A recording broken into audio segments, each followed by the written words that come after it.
I did want to let y'all know, if you have been following me and enjoying some of the bit information that we have got, we have a new online course that's being released. It has only been available up till now in a masterclass version that is like 30 hours long. We are now going to release the original 6 modules of that course, which does include the bit video, but a lot of add-ons as well as a 70-page study guide that goes along with the course. We have also included in this self-guided course 2 of the videos from the master class where we had some special guests coming in. So that's something like an extra 4 to 5 hours worth of content for you to watch that I think adds a lot of value to the course and gives you an idea of what the master class would be like if you decided to upgrade to it at a later time. You also, because you've already bought the self-guided part of the course, you won't have to pay full freight for the master class version if you decide to go to it later. If you're interested in checking that out, head over to thebitcourse.com. We will have a link in the show notes to the specific page with the self-guided course if you're interested in more information. At the very least, I would encourage you to get on our subscriber list for the newsletter. I do send out pretty regular emails with some tips and things, and that's not stuff I share on social media. That's all exclusive to this particular newsletter. So anyway, check it out. I think it's well worth your time and money, and it does cover way more than just the dry bit mechanics and stuff you may think it has. It's got a whole lot in there about how to use your hands, how to apply this bit in practical terms versus that bit, kind of the differences between them, the things this is going to help you with versus that. So it isn't just mechanical kind of stuff. It's a lot of very practical information as well. We've got a pretty cool guest today for the podcast, and a guy I was pleased to be a co-presenter with at Kansas Equifest that just wrapped up this past weekend. I can confirm he's an excellent dinner companion and an all-around good guy. Tick Maynard was born in Vancouver to Rick and Jennifer Maynard. Rick was an international 3-day eventer who later settled on Grand Prix show jumping. Jennifer is a Grand Prix dressage rider who is also a 4-star para dressage judge. Tick began his competitive career in Pony Club, achieving his A-level certification in 2002. He then began competing in Tetrathalon, which includes riding, running, shooting, and swimming. Tick was a part of the national champion Tetrathalon team in 1997 and a part of the Canadian team that won gold in Kentucky in 1998. He was also the Canadian national champion in 2000.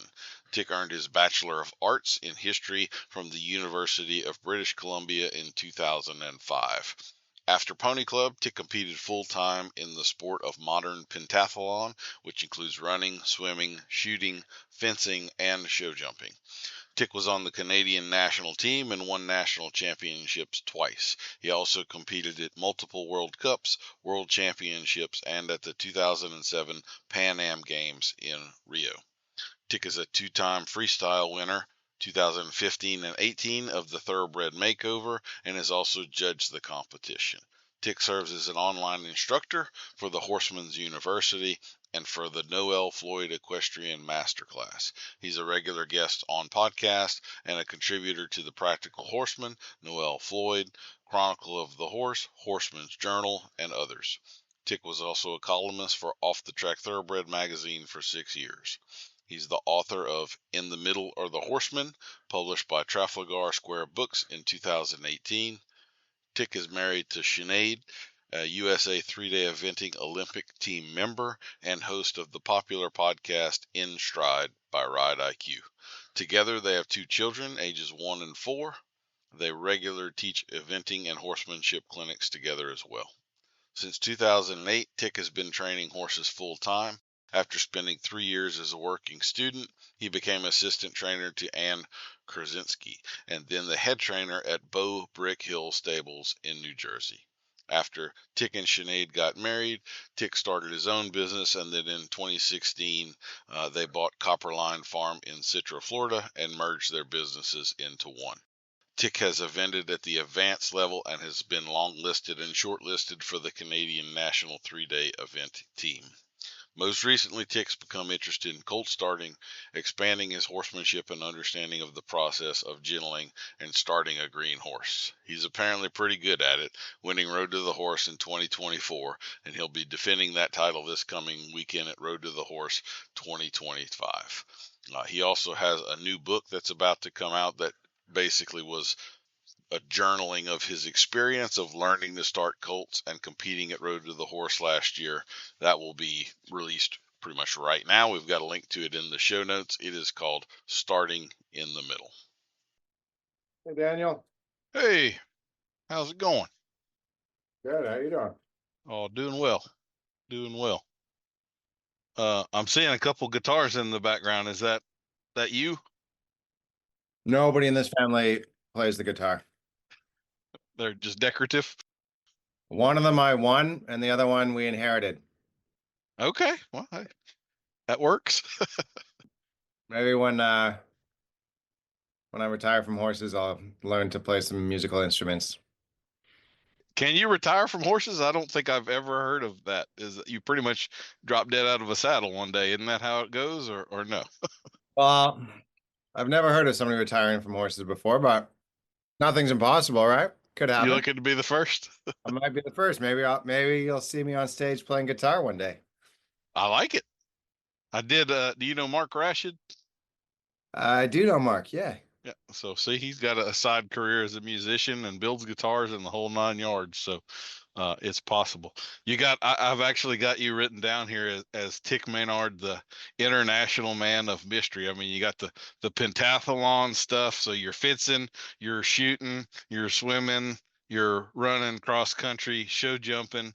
Now you're into this stuff. Then Road to the Horse and all of that stuff. Writing books. I mean, you pretty well have got the whole. And you're full on international, right? Are you so you're Canadian, but are you a US citizen, or I know y'all have property in Florida, so how does that, was this a permanent move for you, or here for a few years, or what? Well, initially when I moved to the States, it was just going to be for a few years to learn a little bit. And then I got a girlfriend, and then she turned into a fiance, and then she turned into a wife, and then we got a farm, and then we had a kid, and then we got a dog, and then we got another kid. So I doubt I'm moving back home anytime soon. I understand. Has all of that been Florida for you, or other places in the US? You know, we started dating in New Jersey, and that's where we got engaged. Both lived there for a few years, and I'm from the Pacific Northwest, which I love. I'm from Vancouver, and that whole area, like Washington, Oregon, British Columbia. I love that. And she's from the Southeast, like North Carolina, South Carolina, Georgia, Florida. And so I wanted to live there, and she wanted to live here. So we compromised, and now we live in Florida all year round. So what you're telling me is not only are you both in the horse business, but you even decided to move geographically on a diagonal. That's deep. I like that. Yeah, Sticking commitment. Yeah, I like that a lot. yeah, yeah, exactly. So has the weather thing? I know we talked about this a little bit, but the last few years, some of these researchers came up with a very damning bit of research for you and I, in that when you add the temperature and the humidity together, and they equal over 150, which for us 6 months out of the year is about 8 o'clock in the morning on. uh, Yeah. Yeah, I think it toughens you up, like they say what doesn't kill you makes you stronger. uh-huh. So we don't have to worry about saunas or any of that. We just free sweat all the time, right? So Right. I didn't if you had told me this, I wouldn't believe it. But like for almost 6 months of the year, you can go out in the middle of the night, like 2 o'clock in the morning, and just by stepping outside, you start sweating. mhm. Like within 30 seconds, you just got like a film of sweat on you. Yep. I don't know about you. I drink a pretty phenomenal amount of water in the summertime, like 3-4 gallons a day. It just comes right out of me. I look like I've jumped in a swimming pool by 11 o'clock in the morning. I used to think when I was a little kid, when I'd see my dad working and he'd like sweat through his shirt, that was just like the coolest thing. And I'm over it now. It's not that cool anymore, you know. Oh, no. You get to a certain point where you can appreciate whoever invented air conditioning and ice cubes and stuff like that. Absolutely. So, Tick, we started everybody off with the icebreaker questions. These are for points and prizes. So, you want to be on your A game here. All right. What kind of prizes are we talking about? Well, there'll be a surprise at the end. I don't want to give you too much. I know you're a goal-oriented, competitive guy, but let's just we'll keep it veiled for now. I Okay. even like points though, like I'll collect like points at stores or gas stations. I don't even know what these points are for, but I'm motivated by points, so I'm good to go. Would you say so? I've actually known a couple of professional athletes. One of them absolutely could not turn it off. I got to go on a duck hunt. He was a former, he was retired at this point, but he was an NFL quarterback. And if I said his name, you would know who he was. And, the deal with 9-year-olds in a duck blind is the 9-year-old shoots first and then everybody. But you give the kid, like he couldn't do it. He was competing with me. Like, he was going to shoot the duck first no matter what. He could not turn it off. Do you have that kind of level of competition going on with you, or not so much? Not probably not that high, but there's a great You seem a little more well adjusted than he was. Yeah, there's an amazing movie about gives you the mindset of an athlete. It's about Steve Prefontaine. Do you know who Steve Prefontaine is? I do not. He's one of the America's top middle distance runners ever, and he passed away at a fairly young age, and he became kind of like a legend and an icon. And Was he the one that had the heart attack in his driveway as he came back from a run? Or okay. no, he got hit by a car. He was he was Oh, damn. probably drinking at the time, so it may or may not have been his fault. We don't really know because he died, but um, there's like a scene in the movie where he's are going to the Olympics and he's a famous runner. He's in Oregon at the Nike thing or whatever, and it's a kind of a kids' day, and so they have all these 8, 9, and 10-year-old kids out, and they're running around the track, and they're coming along the home stretch, and one of the kids starts to sprint ahead of them to the finish, and they've all just been jogging, and Steve kind of runs up, grabs the kid by the back of the shirt, and goes like, "Whoa, Tiger, you're not ready to get ahead of me yet." And then he passes the line first, ahead of all these other kids who are jogging behind him. And that night, his girlfriend goes, "Steve, like, what are you doing? That would have meant so much to that kid. Like, that would have been such a big story." And Steve just goes like, "It's a mindset. Like basically, like nobody crosses the line ahead of me ever. It's just like once it happens once, it can start happening again." Hmm. I can understand that. Yep. Uh, Habits and all of that stuff, Yeah. little things. Yep. Well, our first question for you is one of character. If you were a Jedi, what percent chance is there that you would misuse the Force? Uh, I'm gonna go with is this like I immediately become a Jedi or I was born a Jedi? Well, I don't think anybody's born. It's an attained. You have gotten there and passed all the tests. So now, do you float the coffee cup to you just to make life a little easier on Tick, or do So you do it the way you're so supposed to? I'm gonna say the chances are pretty low. I'm gonna go with 2%. And I think I'm going to base that on Okay. two things. One is the character that I've developed up to this point, and then the other thing is that although I'm not a Star Wars expert, I'm assuming that the people that sort of pass you to make you a Jedi and that teach you, that they're also somewhat responsible for only passing and making people Jedis that are going to be good Jedis, not bad Jedis. You see, when you said 2%, I immediately said he's going to go with love of dairy as his reason. But I get them wrong sometimes. Also, as to your characterization of the Jedi, remember that Anakin killed all the younglings, so they can be fooled, right? I mean, there was Sith right under their nose, right there. So just throwing that out there. Yeah, Morning or evening? evening. Okay, that's interesting. So like, what time do you start your day with the horses? You're not a 6 o'clock in the morning, crack of dawn, getting after it, or or that's just not your preference, but the discipline makes you do it, or what? Our day doesn't revolve, the timing of our day doesn't revolve around the horses, it revolves around the kids. Getting them up, like what time they have to get up, what time they got to get dressed, and what time we got to get them to school. They're both at school. And so our work day revolves around that. And the kids are up, 6 o'clock often. And so I'm kind of getting up with them. My wife often gets up earlier. She'll go she's a morning person. She'll get up and go to the gym from 5 to 6 in the morning and be back by 6:30. So when you're like working on your book and stuff, you're 11 o'clock pecking away when the family's asleep, or how does that work for you?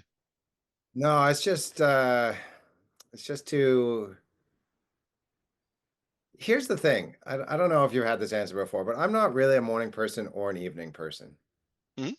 I'm at my most productive, probably like if I was going to work on my book between uh like 8 and 12 in the morning.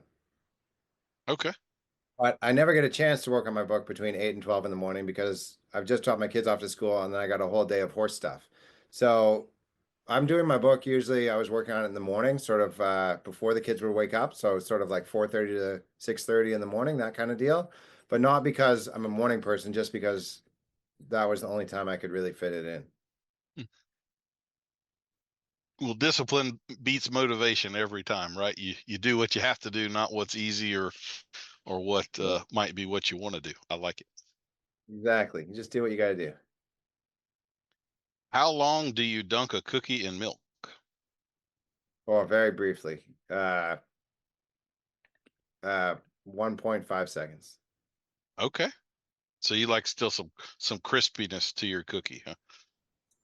Well, I just don't like I don't want to risk it falling apart in the milk. I'd rather have it slightly crispy than have like little bits of crumbs in my milk. So I find a dichotomy here because I would think as this athlete, and you really have been an athlete for your whole life, this competitive edge, I would think you would be pushing right up to the moment Mhm. of when does the cookie fall, or not a risk averse person at all, but a flinging it all out there, No, no, that's consequences that's be true. damned. That's true. It's the same with roasting marshmallows. Is I will push it a little bit to the edge. I guess I was coming up with like a time that would be like the average of different kinds of cookies, but I guess it depends on the kind of cookie that we're talking, how long I'm gonna keep it in the milk. Fair enough. Do you have a standout horse memory? I mean, I got a lot of standout horse memories. My most recent one is probably Road to the Horse and going through that experience with that horse. We named him Tomcat and brought him home after. And I mean, the amount that I felt sort of connected or bonded or I don't know what the word is, like emotionally attached to this horse is that I got in 3 days is probably more than I've ever been attached to a horse in, I mean, 3 years, 3 months, 3 months, 3 years. Like it was by going through that amount of sort of intensity together, you really come out really attached. Band of brothers kind of a thing, a shared experience like that. Yep, I get it. We'll get more into that here in a little bit. Do you have a bucket list item with a horse? So is there still some big goal on the horizon that you haven't accomplished that you want to accomplish? Yeah, I got a lot of things. I mean, I don't know if I'd name one thing in particular, but I'd like to learn. There's a lot of disciplines I'd like to learn a little bit more about. Reining, cutting, working equitation, liberty, reined cow horse, polo. In my sport of 3-day eventing, I'd like to compete at the 5-star level. Um, I'd like to one day take a horse to the Grand Prix level in dressage or show jumping. A lot of stuff. Okay. It's good to have goals out there. You're definitely too young to not have one. Do you have a bucket list item that has nothing to do with horses? Um, I, other than just trying to make more time to spend with my family in Vancouver and my brothers and my nieces and nephews and stuff like that. I mean, not really anything in particular. Maybe to do another book. I'd like to do another book, a third Okay. one. Yeah. Do you have a favorite place to eat? I definitely do not have a favorite. I got a lot of places that I like and appreciate, both here in Ocala, Florida, and also at home in Vancouver and different places I've been. But I appreciate food and I like food, but I'm not sort of like a foodie, and I can't think of much that I have like really favorites with. I don't have a favorite I don't know, favorite pair of socks or favorite clothes or favorite car or favorite bike. Certainly don't have a favorite kid. If you did, we'll keep that quiet for sure. Yeah. What I kind of hate these kind of questions too, because I'm also not a favorites person. I have like a group of the best, but sorting between those seven and hierarchically Oh, arranging them is not something I would find important. But um, what would you say would be the most, air quotes, most important quality for a horseman or horsewoman to have? It could be a few things. It doesn't have to be just one. So, well, I think the first question for me, which I've been thinking about, is whether and I think how you define a horseman is obviously it's an individual trait, I think. And I think the first question is whether my definition of horseman includes being a good person or not. Because I think you can have people that are quite talented with horses that are not always the nicest people around people. And so, by my definition, would that still be a good horseman, or does being a good horseman include being a good person? I think probably an openness to continue learning. okay.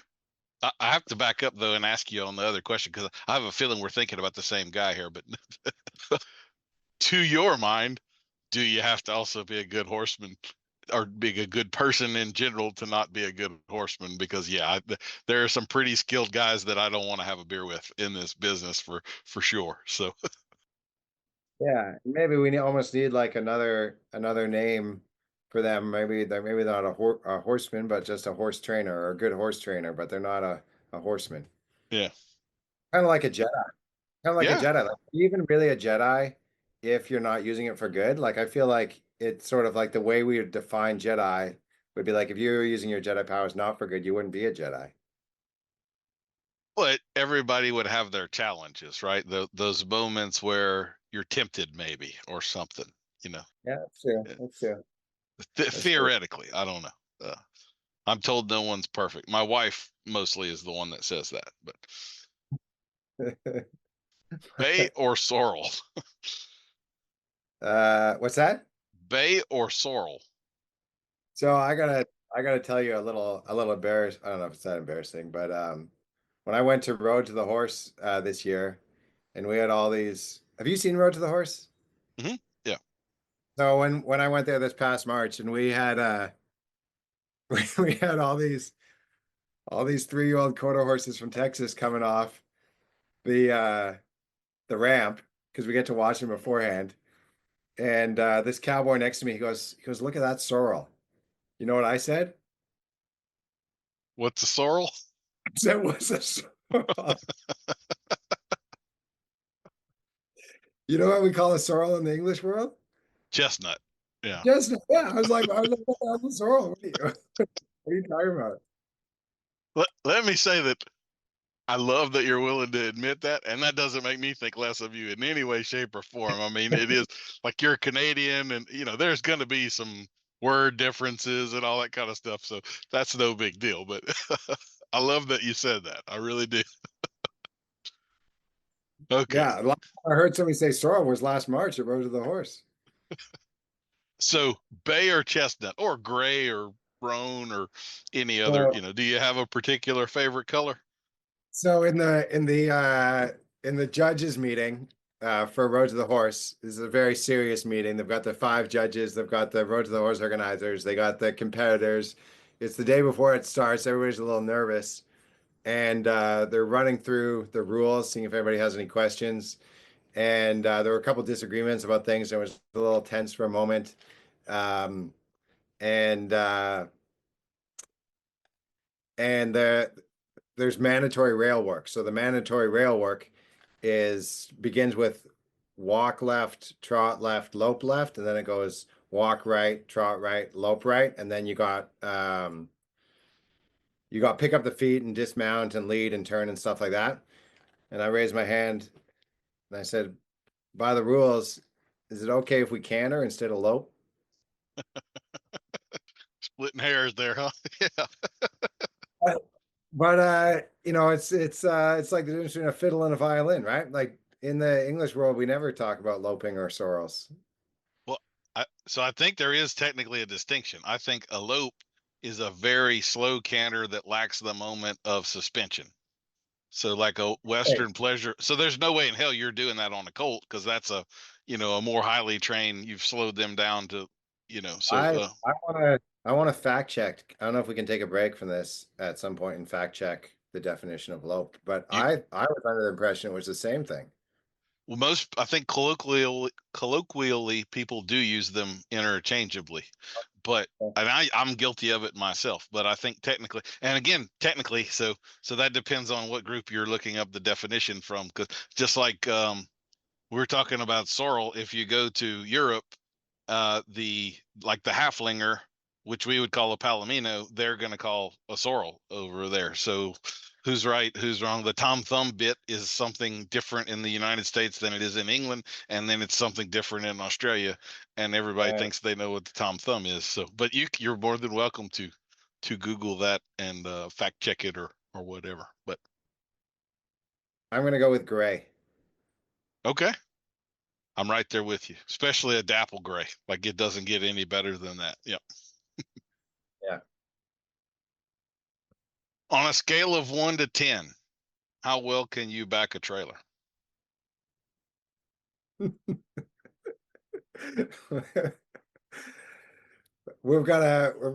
feel like these are good questions. They're kind of reminding me of stories, but we've got almost 40-foot camper that we take with us sometimes because we're on the road a lot. And we got to a campground and the turn it was just hard to back it in. And when you get to some of these campgrounds, everybody's sitting there in the evening by their campfire drinking and watching everybody like try to back up.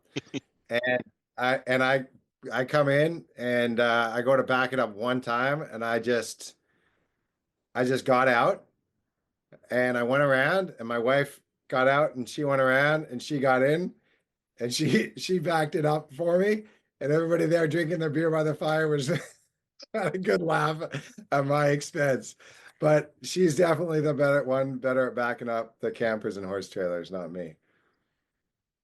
Man, you are a man of contradictions. Like I'm envisioning you, if we had I've pitched this idea that we should have like horse show Friday night trailer backing competitions just as like the beer drinking preemptive to the show or whatever. And I'm picturing this competitive guy who's like, I want another try if you didn't win it or something. And here you are stepping out the truck, let the wife do it, hand your man card over to the guy. The next thing he tears a corner off and hands it back to you. Like, I love it. That's perfect.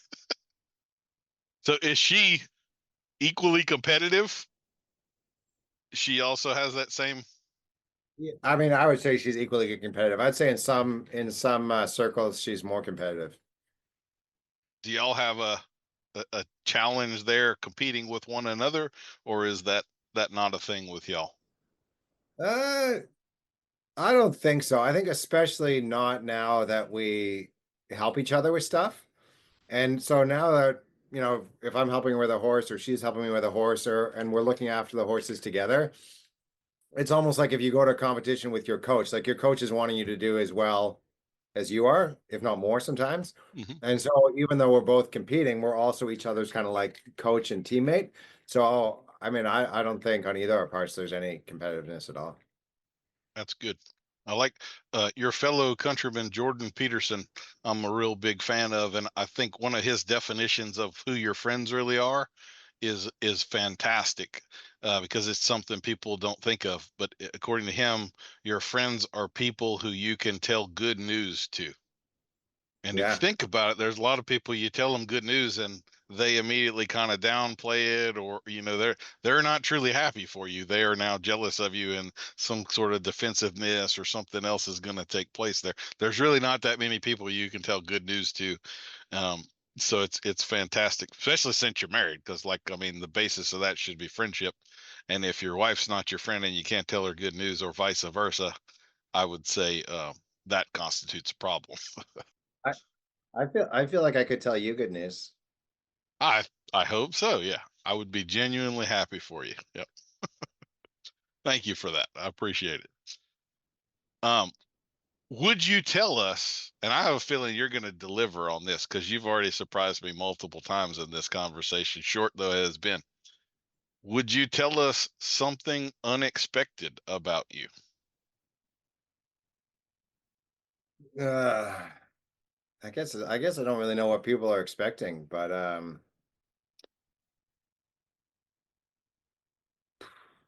it's a hard one I'll to. tell you one. You have two guitars hanging behind you, and you don't play guitar. That was unexpected for me. I Yeah, I figured don't you play were the gonna. guitar. I can tell you a couple things I do. I can juggle and I can ride a unicycle. Okay. My first sort of main equestrian pursuit was mounted games, Prince Philip games, where you're in teams of four and you do relay races like your little kids on ponies. That was probably the main thing I was into. How's that? Couple things there. That good? I like it. Absolutely. Do you ever take side trips when you travel? So I guess you're saying you're bringing the family and a camper. So do y'all ever, like my wife is great about arranging that kind of stuff. We find some little hole in the wall restaurant to eat at, local dive, or a place to go hiking on the way or something. So do y'all arrange those sorts of things as well? Very rarely. Occasionally we do. And I love to do that. It's a matter of finding the time in between stuff. Sometimes my wife Sinead will want to do something once we're at a destination, but if we're going somewhere, she usually wants to get from point A to point B and not stop halfway for lunch and a hike. Whereas I love stopping halfway for lunch and a hike and then jump in the lake and then keep driving. But usually it's a matter of like getting to the thing and then teaching the clinic or competing and then going home. I understand. Sometimes you go to a town and they ask, well, what was it like? And you're like, all I saw was the event center and the airport. I have no idea what that town's like. Yeah, I get it. Yeah. Does pineapple belong on pizza? Yeah. It's probably not in my top five, but I'd put it in my like top 10 toppings.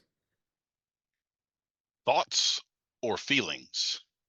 So do you consider yourself more of a cerebral, rational, logical thinking person, or intuitive, go with your gut, feel your way through it person? Thoughts. Okay. Me too. Although I do think like for the horse part of it, you have to embrace the feeling side too. You got to kind of have that combination, but I probably am about as far on the rational side without being autistic as you can get. So I I get it. think I, I think I'm probably 65-35.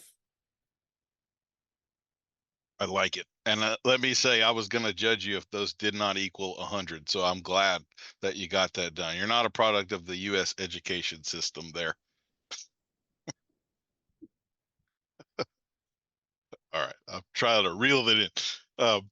Right lead or left lead? Do you have one that is more natural to you, one you have to be a little more intentional about, or have you sorted all that out?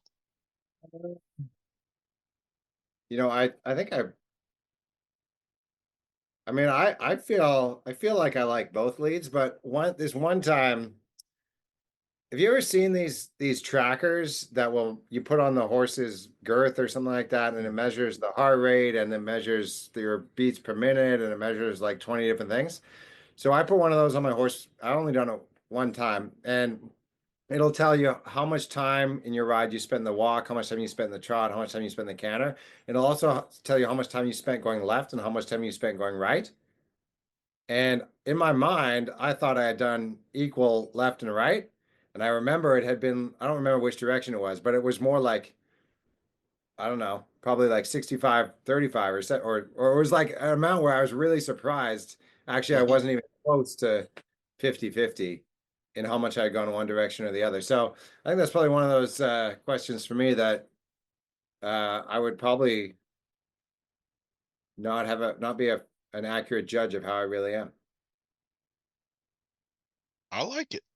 You know, like people when they think they sit in the middle, but they're not sitting in the middle, or they think their hands are still and their hands aren't still. I think I'd need to have somebody watch me a couple times.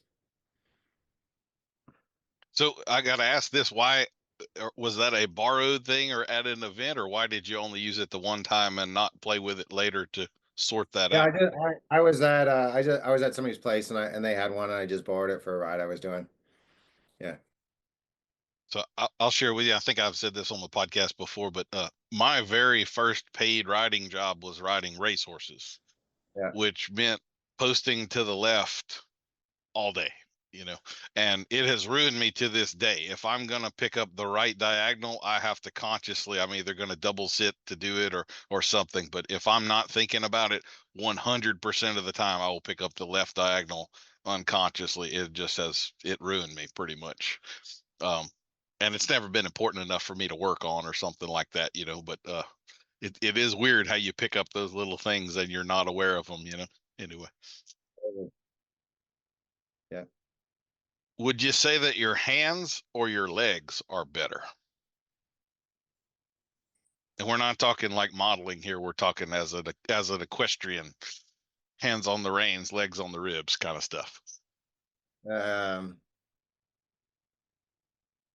God, I don't really feel like I got great hands or great legs. I don't know. Feel like I'm still working on both. I don't know. That's a good question. I don't even know. I feel like that's a question like do I go more left or right? I should ask my dressage uh instructor, see what he says. I'm having a lesson on Friday. I'll ask him. Okay. I like No, it. we can talk at the end. Unless they're German, in which case their perspective on your hands would be very skewed, I would say. But anyway, He's Dutch. It's like one step up from German. I got you. Besides a horse, what animal would you most like to ride? Oh wow. This could be fantasy too. It could be any Pegasus, you know, whatever you can think of. Yeah. I'm gonna go with uh dolphin. Okay. Just don't ever mess with a manatee because that's illegal if you didn't know. You touch one of those things down there and you got problems. So Probably illegal to touch dolphins too. I don't know.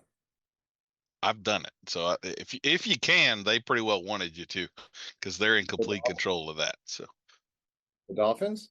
hmm Or the manatees. dolphins, yeah, manatees go like 0.5 miles an hour, so they're not getting out of the way of squat. But dolphin got close enough to you to let you touch him. He meant to, you know. I've done it Where'd from you a boat where they're beside you on. It's actually a kayak in Florida out off of the coast. We went like 5 miles out. It was a buddy of mine's wife and their son, my godson, sitting between my legs. He was like 4 or 5, and we paddled way the hell out there, and some dolphins came right alongside. And I was able to just reach out beside and stroke one's back as he did his thing. It was one of the coolest moments of my life, to be honest with you. But anyway, you went that far out in a kayak amongst dolphins with your little kid? not my That's kid, friend's kid, godson. uh, Yeah, so I grew up on a lake. I mean, I'm as comfortable on the water as you can get. So, and she was perfect. She didn't try to paddle at all, so I had complete control. So we were good. It's when you get the. Have you and Sinead ever done that? That's a test of marriage. If you try to go canoeing together, it's like the swan sinking heads bobs on. If you can survive canoeing together, you're gonna have a marriage. If you can't, I I'm the guy that when we go canoeing or kayaking always wants to get the double, and if we're going cycling, I want to get a tandem bicycle. But she's not up. She's not up for any of that. She's gonna get the single kayak. She's gonna get the single bicycle. She's like she's got to be in charge of her own little space there. and back up the trailer. And back. Do you agree that hot dog water is the opposite of holy water?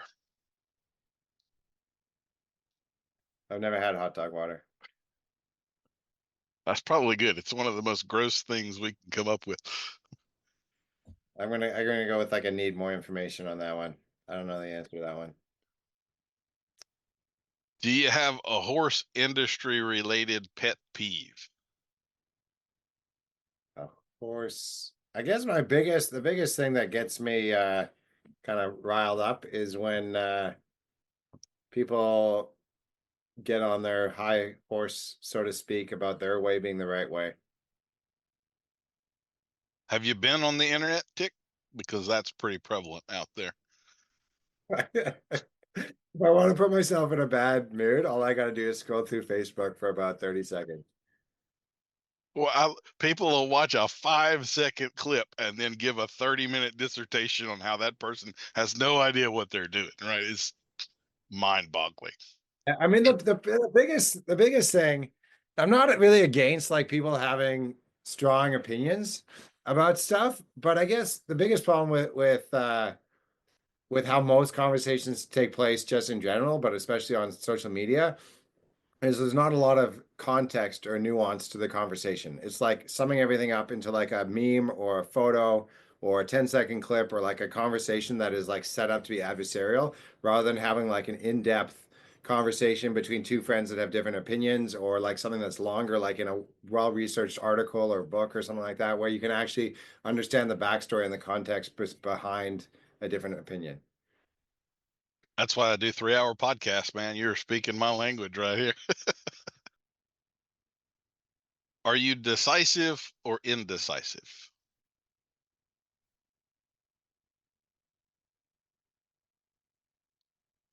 I usually start off indecisive and then I'll be prepared to make the decision when it comes down to it. I'm not going to Okay. let it go unmade, put it that way. Are you a stick with it once you've made it, or are you flexible down the road and you're willing to or happy to adjust? I think every year I get more flexible. You know, even I think about reading books. I used to want to finish every book I started, and now I feel like I can start 3 or 4 books and not finish any of them. That's interesting. So people would generally think as you age, you get more rigid, but I'm kind of like you. I'm more. I think it's a confidence thing. Like I know I can handle it. So whichever way this goes, I don't. Yeah, This is not important enough for me to be invested in. It'll be all right. Kind of. yeah, Maybe not. exactly. You took the words out of my mouth. I agree. And do you have a favorite dinosaur or deep sea creature? I do not have a favorite dinosaur. I don't know how deep it is, but I watched my octopus teacher, and I have a new affinity for octopuses after watching that. I I I also share an affinity with that. I was just recommended to watch that movie, which I haven't yet, but now it's Yeah, definitely on my list. you should watch it. Yeah. So, well, that concludes. Let me tabulate your score here. So, Tick, champion that you have our reigning high score of all time. You have got 5,163 points, and No way. absolutely, and that entitles you to either an awkward silence or a genuine compliment. Your choice. I think I'm gonna. Can I hear the statistics on what people normally choose first? Do It's most people choose? about 50-50. This is kind of like an introvert extrovert test. Some people would rather fight a bear than be complimented publicly, and some people are happy to have it. So I've even had some returning guests that pick one time and then the other time. So I'm gonna go with the compliment. all right. Well, I'm actually glad. So I would have probably said something different before this lightning round set of questions because I've learned quite a bit about you in this. I really admire your openness. You seem to be one of the qualities I would associate with good horsemen that aren't assholes, that are actually decent people, is that you don't seem to have much of an ego in this. You're perfectly fine, warts and all. Here's some mistakes I've made. I let my wife back up the trailer, just whatever, kind of go with the flow. Definitely put you in the camp of someone I would be cool with spending some time around, rather than someone I would be challenged with spending some time around. Oh, and all, and you got kind of that like eclectic, quirky sort of personality, which I absolutely love. You're not a bland, no salt and pepper kind of guy. There's definitely some nuances and some things to figure out, some complexities, which I definitely like. And then I would also say, kind of on that same train, um, there are things I might expect about you if I were to read like your CV, so to speak. You're seeing athlete and all this, and there would be certain traits you might associate. Oh, he's going to be like this, and then you kind of have times when it's a right turn, a veer off of the trail, and you're like, what the hell? All right, so there's more to this guy than what you might expect, and I always appreciate that about people when there are layers and it is a little more complex and not simple. So that would be my compliment for you. Thank you very much. And what would you like, Daniel? Would you like an awkward silence or a compliment? I would definitely prefer the awkward silence. Yeah, but you don't have to return the deal. How long is our awkward silence if that's what we're doing? Well, we can do it. It's just however long you can handle it.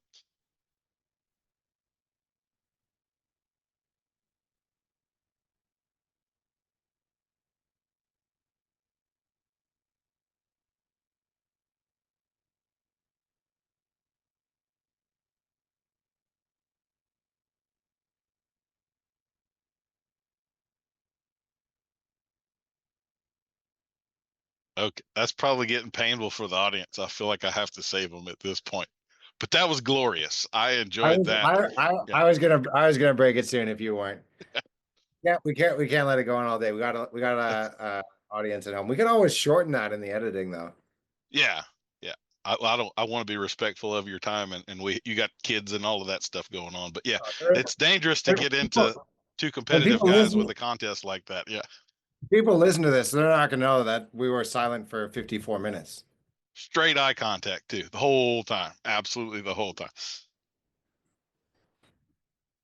Well, Tick, first question I always open up with when we get serious. For those that may not know you, would you give us kind of the 30,000-foot view of what it is that you do in the horse business? The main thing that I do these days is I train and I probably compete 3-day event horses.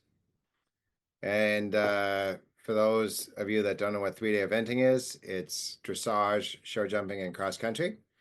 And at various times in my career, I've had different numbers of horses. I'm competing at different levels. Right now, this year, I've got 3 horses that are competing. And usually the second half of my day is either teaching lessons to people that ship in for lessons, or I usually have 3 or 4 horses in training for other people that I'm training for them, and they'll come down and ride their horse a couple times a month, or they'll send me the horse for a few months and I'll put some training on it or start the horse and then send the horse back.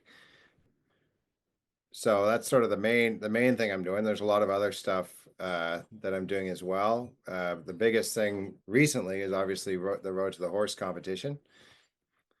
And then I'm also enjoying recently doing some video stuff for the NF Plus platform, where I'm sort of teaching to the camera to an audience there. And that was a big learning process for me, being in front of the camera like that. And I still, if we're doing a 4-day shoot about something, I still feel pretty awkward the first 2 days, but I kind of settle into it by the last 2 days. But I think it's like anything, the more you do it, the better you get at it.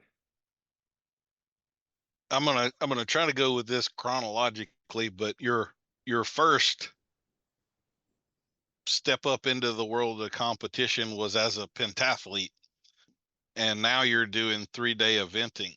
So is there anything in particular about sort of these multiple event competitions that draws you? Are you a person that gets bored easy and you got to have different things to think about rather than a super specific thing, or is that just happenstance that those happen to be two things that you were drawn to? I think a little bit of everything that you just said. I think I get interested in a lot of different stuff. Whether it's, reading books and starting a bunch but not finishing them all, or learning how to juggle or ride a unicycle. Or the other day I bought a book on card tricks, and I was trying to learn card tricks on the airplane. And I've got Duolingo on my phone, and I'm learning Spanish and French and German, and dabbled in a couple other languages. So I kind of like to have something going on all the time. As far as pentathlon goes, I think I can't even remember how I got into it. I got into it through Pony Club, and Pony Club has an event called Tetrathalon, which is 4 events instead of 5. The only thing it doesn't have is the fencing. So I got into it through horses, and I enjoyed most of the events. The only event I probably didn't really enjoy that much was shooting. I'm not a very talented, not a natural shot, put it that way. And then in 3-day eventing, I enjoy 3-day eventing a lot, but to be totally honest, I think I could enjoy any horse sport if I had the right horse for that sport. I think what I appreciate more and more as I get older is not trying to fit a square peg in a round hole, but taking a horse that has a athletic and mental ability to kind of succeed in one thing, and you're like bringing out the potential, and you're not trying to take a horse that's good at this and make him good at that. But I bet if I had a good reining horse, I'd love reining. If I had a good, you know, competitive trail horse, I'd love competitive trail. Or training that horse to do that, but that horse has sort of that natural ability to want to do it. So I wasn't intending to go here first, but it seems like the perfect segue. So Tomcat, who you got from Road to the Horse, I'm assuming he is more cow horse bred and all of that kind of stuff. And I'm also going to make the assumption that that's not the type of bloodlines and pedigrees that you have spent much of your time around. So am I wrong there? Do you have a lot of experience with that? And then I guess what I'm getting at is, what are the differences versus thoroughbreds, warm bloods, some tall hawked, long legged jumping thing that you would be more used to than that kind of horse?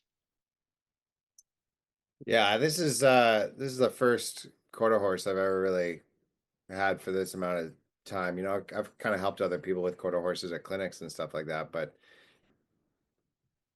I think I'd struggle to kind of put it into words. But I think there's a big difference between different breeds, and I think quarter horses in particular. I think his intelligence, his problem solving ability, his ability to learn quickly in pressure situations, um, how he can learn to even something like stand still quicker than a horse that you get like some of these thoroughbreds, and it's just harder for them. I find like I'm there's stereotyping. There's exceptions to everything, but their tendency to move is a little bit easier for them. Whereas I find with this quarter horse and a couple others I've worked with, their ability to kind of get them to stand still or plant their feet is a little easier. I'm gonna actually ask. I don't know if I'm allowed to ask you questions on your Oh yeah, podcast, but definitely. I want to hear your opinion on that. So I have read a pretty good cross section of horses going on into the Iberian breeds, the thoroughbreds, and gaited horses, and just about all of it. But I've definitely spent more time on the cowbred quarter horses than anything else. I would generally agree with you. What I would say is that they tend to be able to take intensity in a way very few other horses can, and so the rate at which you could bring them along tends to be pretty darn quick. I find them to be mentally maturing a lot earlier than a lot of other breeds are. Now, I wouldn't say, like for instance, the race horses, and I'm sure it's kind of the same with the eventing horses, that those horses are a little bit like a Ferrari or something. They tend to operate best at higher RPMs. When you're flying and it's kind of like we could die here at any second with a wrong step, that's really when they are like most engaged and in tune. And when you try to slow them down, it's like a top at low RPMs, they wobble. That's where they get a lot shakier and a lot more insecure and everything. That's a generalization, of course. Like you said, there are definitely exceptions to that, but this is one of those things I try to talk about a little bit, because I feel like some of the clinicians give people the impression that a horse is almost like a mechanical thing, and you can do anything with this mechanical thing. And there's a lot more difference between some of these horses than people tend to realize. And like you say, there are definitely square peg round hole situations out there where you can affect this animal to a degree, but you're not going to change the course of them that much to be able to have that animal comfortably do this other thing. That's just not what they're designed for, particularly with some of the breeding. Like you're talking about reining horses. To me, they're like the golden retrievers of the horse world. They are just born broke. I mean, there isn't a lot of fight. They're very, very obedient and biddable, and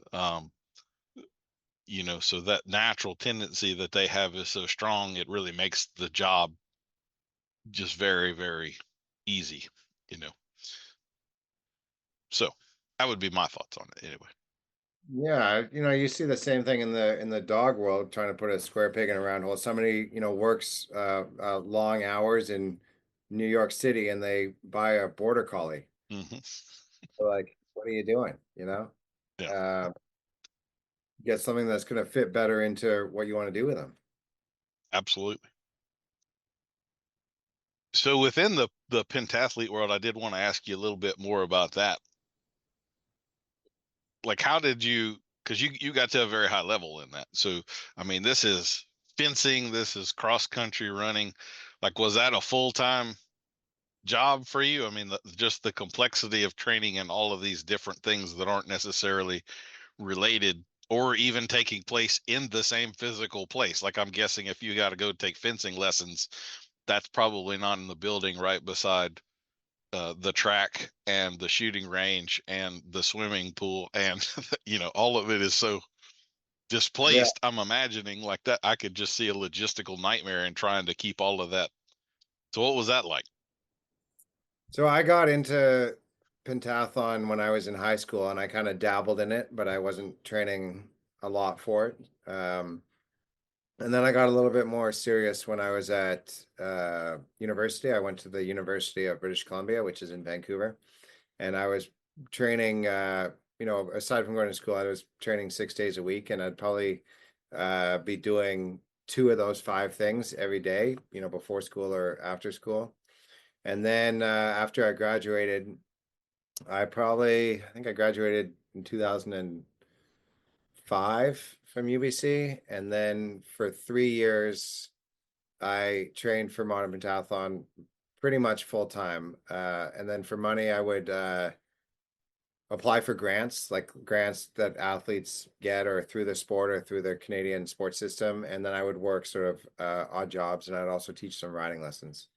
And when I was doing that full time for about 3 years, I'd be traveling out of the country probably maybe 6 or 7 times a year for various competitions or World Cups.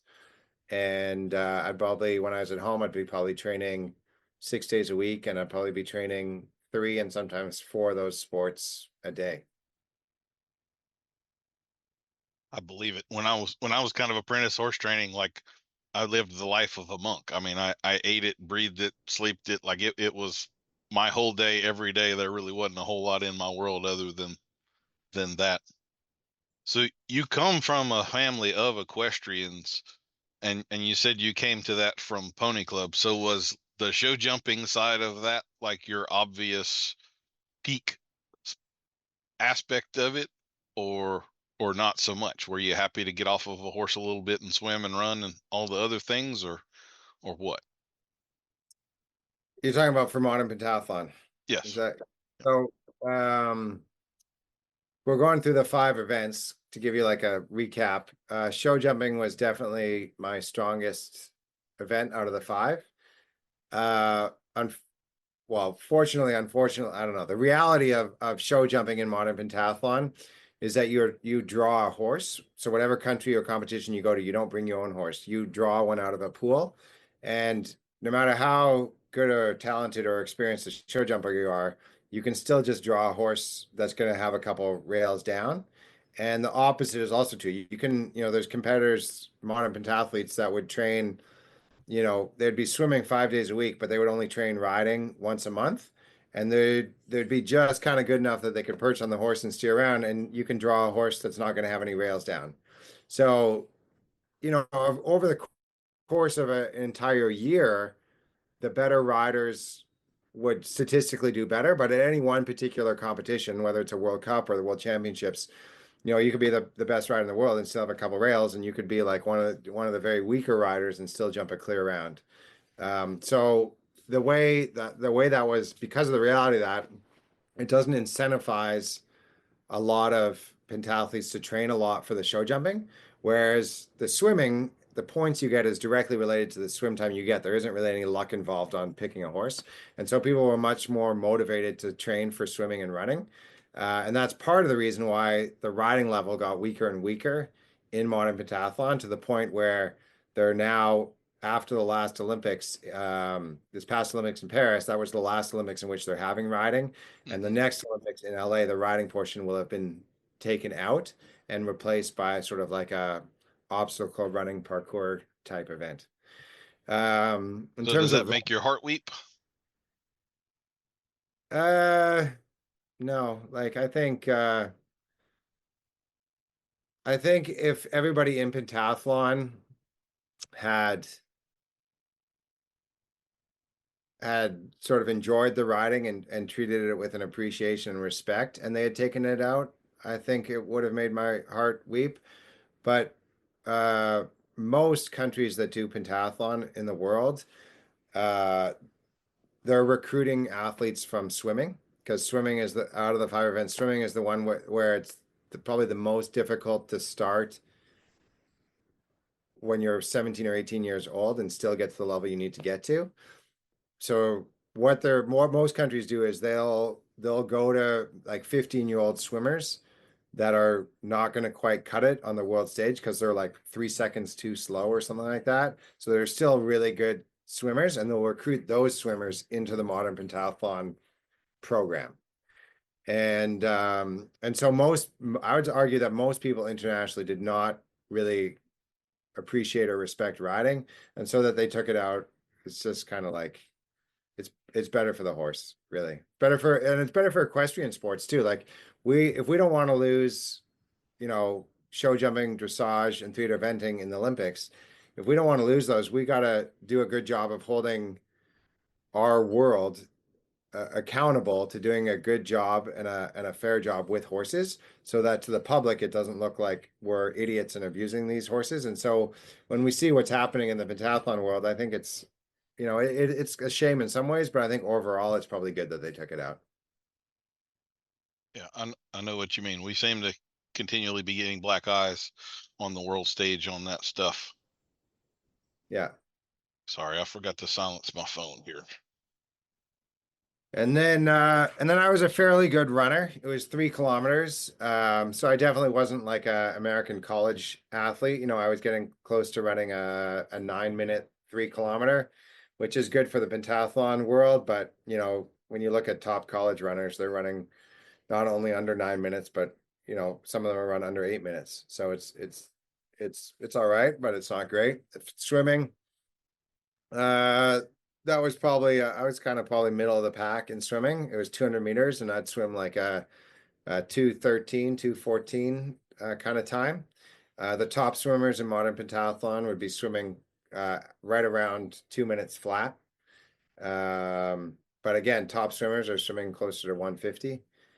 And then fencing, I really enjoyed fencing. It's one of those kind of sports that not a lot of people get introduced to, but it's a pretty fun sport actually. And have you ever tried fencing?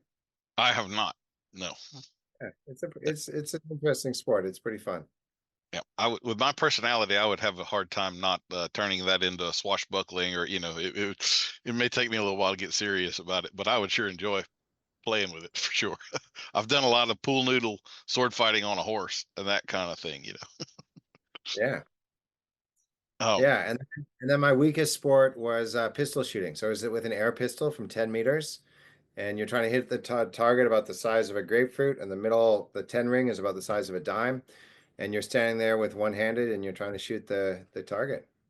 And yeah, that was my weakest event. I kind of have my adrenaline up, and for that kind of shooting, you want to have your adrenaline down and your breathing slow. And I struggled with that a little bit, probably because I was a little competitive. hmm. So do you feel like with that sort of background that it gives you a certain insight and maybe empathy toward horses? So, in other words, I'm sure you've dealt with this with people that you're coaching. Most people don't have a good grasp of where their body is and what it's actually doing. And if you've done much in the way of athletics, you have to be kind of coachable and all of that. And so I'm sure, like as a student for your dressage instructor, you're probably an ideal sort of student. There's no talking back and all that. I've had students where I have to video them and say, "Here, look, your hands are high. I promise, I'm not lying. Like this is really where they are. Look." So I doubt any of that's going on with you. So do you feel like that gives you an edge?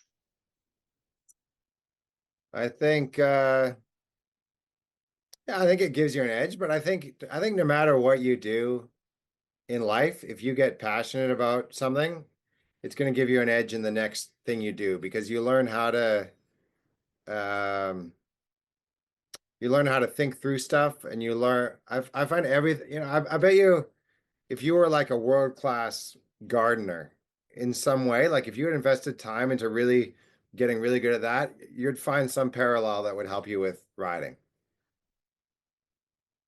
I think if you're getting good at anything and then you're trying to get it good at something else, I think there's going to be you're going to find ways those things overlap in your mind. I think of that kind of like this. If you ever have those moments where, like, the nerdy kid in high school steps up with a guitar at the talent show, just blows everybody the hell away, and you're like, holy crap, Sid is a badass. And none of us had any idea. Um, Once you have assumed badassness in some form, then it's easy to overflow that cup into others. That's how I would think about that. Um, Yeah. the confidence that comes with it and all of those other things. Well, why don't we get a little bit into kind of the mindset of an athlete? I did want to ask you this. I saw a a I don't remember what it was, a video or something, but it was kind of the mentality of people that operate under pressure like professional athletes. And basically what it boiled down to was, in scenarios where most people would feel scared, they feel excited. So, for instance, you're heading into Road to the Horse, and that may be something outside of your comfort zone. I know you've done a lot of preparation for it before last year's event. I'm sure you're working hard on it this year, but what's your mental prep to walk into that? Now you know what a sorrel is, so you don't have to worry about that happening again. So, what kind of Yeah, I think competing is just like anything else. You just the more you do it, the better you get at it. Assuming assuming you're doing it the right way, kind of. Sometimes people say, "Oh, my horse should be able to do this. He has a lot of experience," and I'm kind of thinking like, what kind of experience? You can have a lot of different experiences. A horse can have a good experience or bad experience. You can have a horse that's the most experienced horse in the world, but it still doesn't tell me what kind of experiences that horse had, right?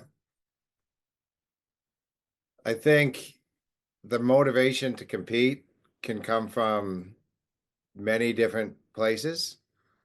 I think probably for the vast majority of competitors, it probably comes from an unhealthy place, like you're running away from something or you feel a need to prove something. And I think there's some athletes that are competing out of a healthy, positive place, like that you're trying to have fun, or it's a has a playful feeling to it and an exuberance rather than an anxiety. I think it also depends a lot on the sport that you're doing. I think one of the things that makes a well, it's probably for a horse or a person. One of the biggest things that's going to determine your success in that particular sport is the level that you get up for it or not. Like that you get like the adrenaline. Like if I'm running, if I'm going to do a 3K race and I don't have enough adrenaline, that's going to work against me. If I'm going to do shooting and I have too much adrenaline, that's going to work against me. If you're a racehorse and they don't have enough adrenaline, they're not kind of raring to go, that's going to work against you. But if you're doing like a competitive trail thing and the horse thing has to be at the walk and it's got to be slow and exact and the horse got to be low and thoughtful, too much adrenaline is going to work against you, right?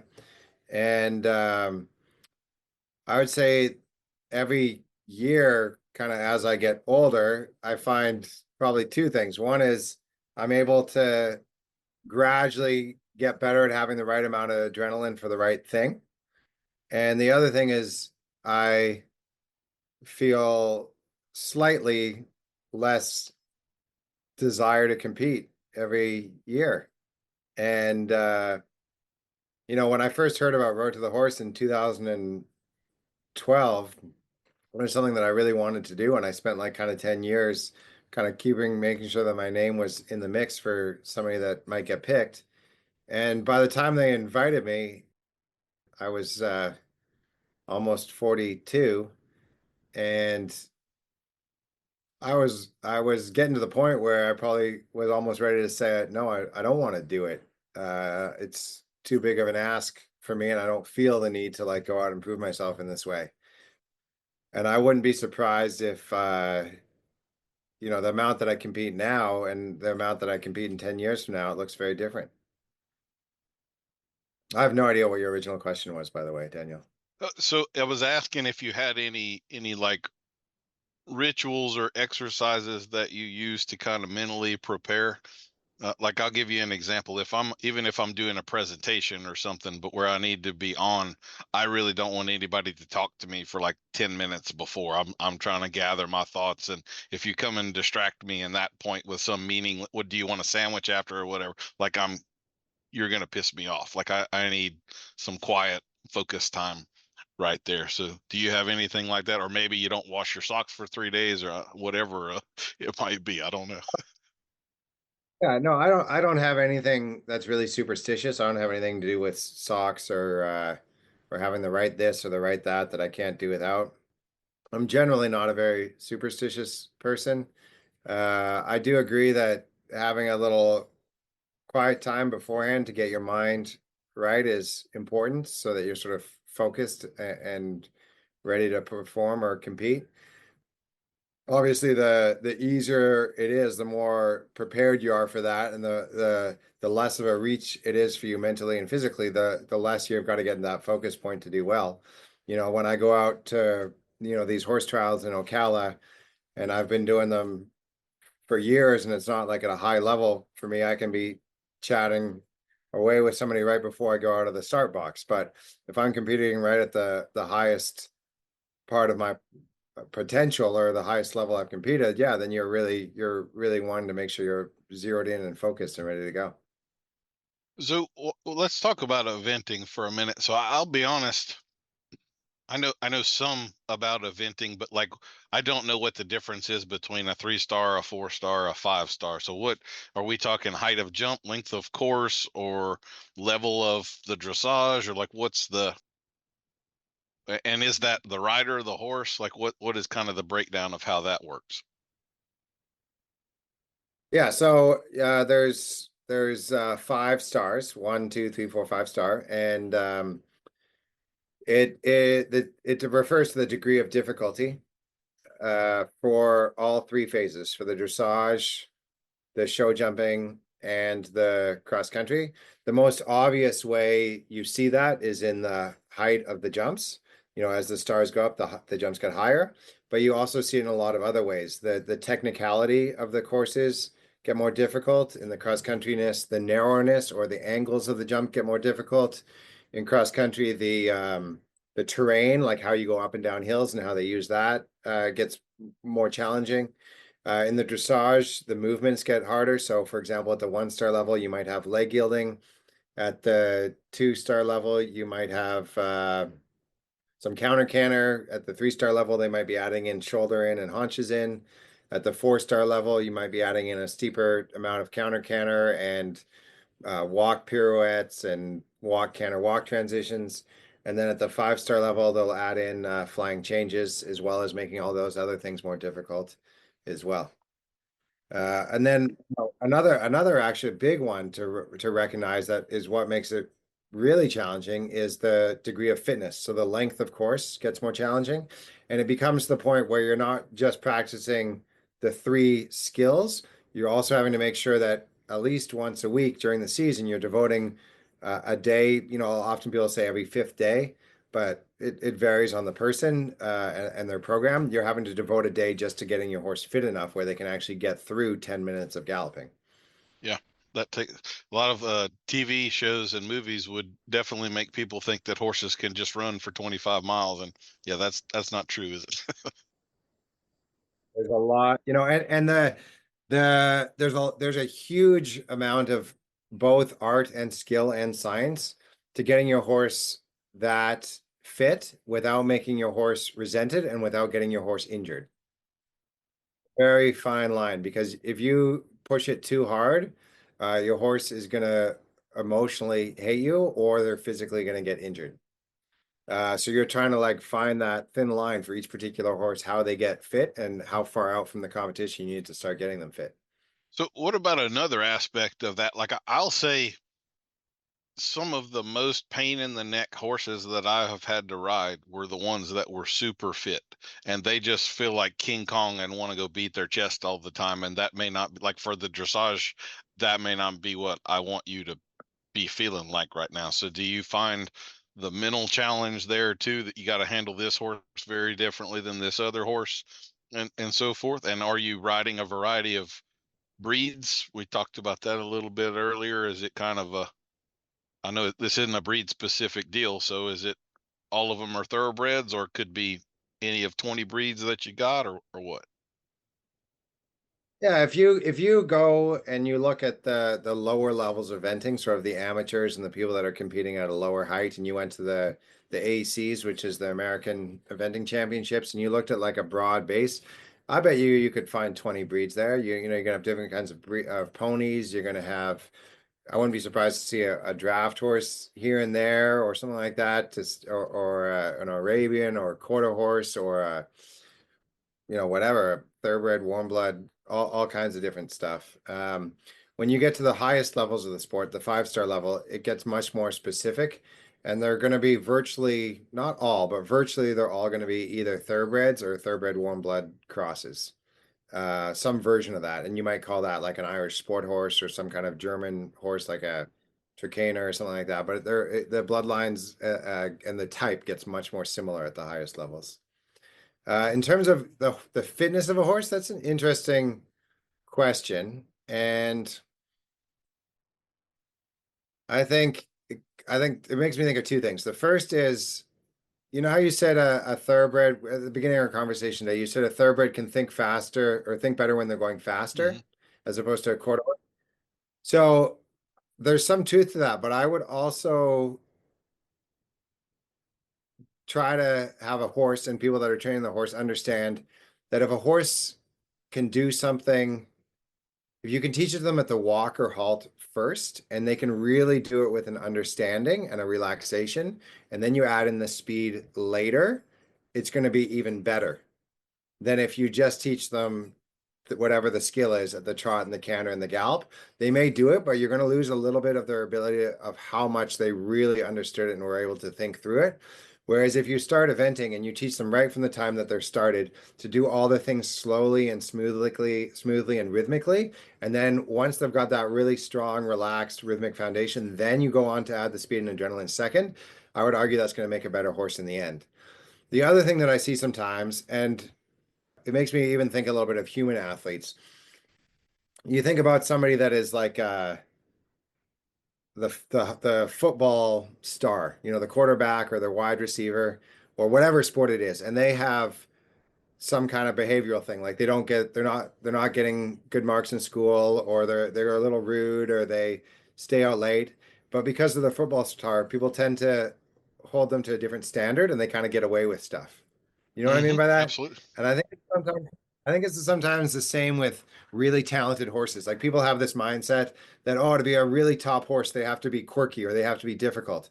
And I think there may be some truth to that, but I also see people letting those horses get away with stuff that they wouldn't let other horses get away with, and not holding to the same standard of like groundwork and horsemanship and respect and trust and obedience and all these other things that we would like hold other horses accountable for.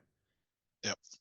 I think one of the most talented horses that I've ever dealt with went that way because the head trainer liked her too much and he was too Yeah. lax on her, and she never became what she should have become exactly because of that, my opinion anyway. But um anyway, so what about like injuries? So I'm when I'm thinking thoroughbreds, I'm kind of thinking a horse looking for a place to break down. And I don't know if y'all are riding a lot of off the track thoroughbreds or whatever, but you throw cross country courses, ups, downs, jumps, and all of that in there.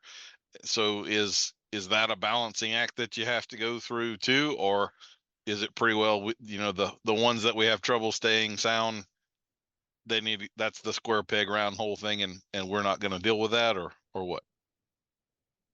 Yeah, I mean exactly what you just said. A lot of horses in general and thoroughbreds even more so, and thoroughbreds off the track even more so than that.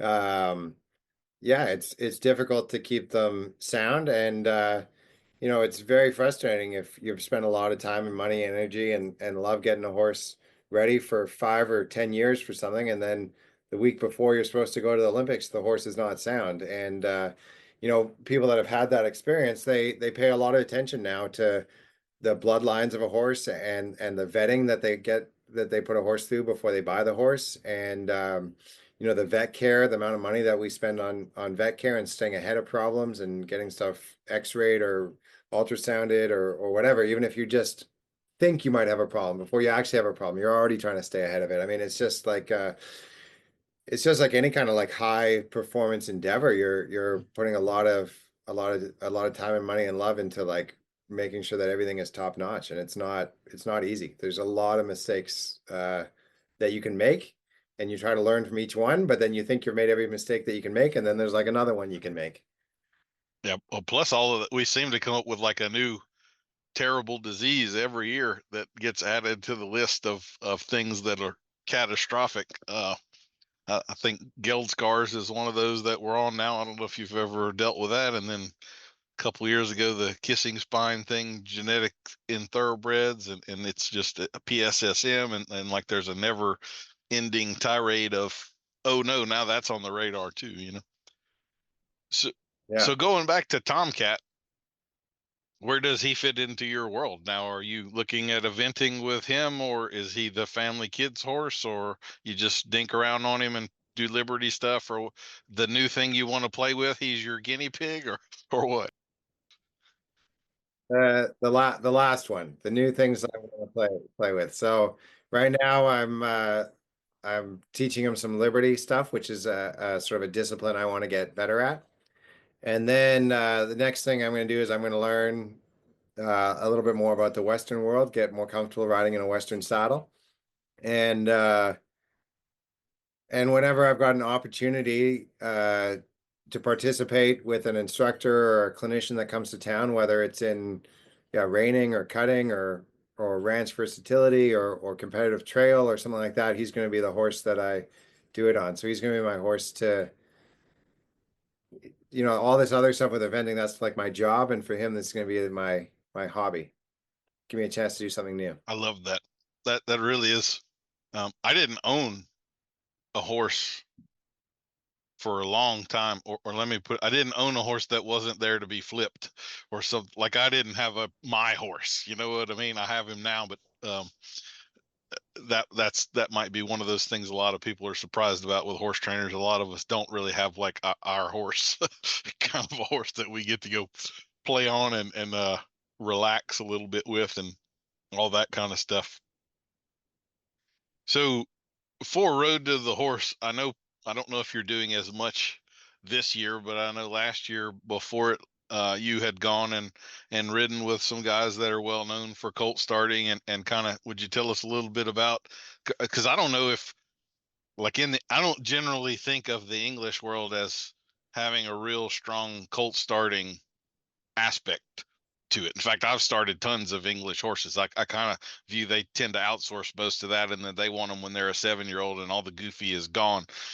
So, did you have much of a background in that within the English world prior, or is this really a pretty new thing for you? I've had a little bit of an interest in starting horses since the first horse I helped start was in Texas with Bruce Logan. Yeah, I think in maybe 2009. And before that, I'd never, I grew up around horses, but we lived kind of in the city and we never started horses, much less even had young horses, like all the horses were like more established by the time myself or my family or the lesson program was working with them. And since then, I've always had an interest in it. Like I watched Road to the Horse, and I've kind of watched different clinicians and DVDs on it and start. But I don't really start a ton of horses by most people's standards that start horses. I'll start, 3 or 4, sometimes maybe 5 or 6 horses a year. Some years less than that. I mean, there's been some years where I don't think I've started any horses. And in terms as far as the English world and the Western world, I think English people do start horses. They're more likely to outsource it to like a cowboy or somebody whose specialty is starting horses. When you look at people that start horses in the English world, it's probably a little bit more similar to how they start horses on the track, which is not with as much emphasis on it as a specific like art or skill, or with the emphasis on reading the horse. It's more like a series of steps, sort of 1, 2, 3, 4. Like we're gonna keep the horse in the stall, and we're just gonna have the halter on him. We're gonna get him saddled in the stall, and then we're gonna put a rider on him in the stall, and then we're gonna lead him around. And the process takes a little longer and is a little less artful, but they still manage to get it done with a lot of horses. Whereas in the Western world, in the cold starting world that I've seen, I did attend a lot of clinics last year.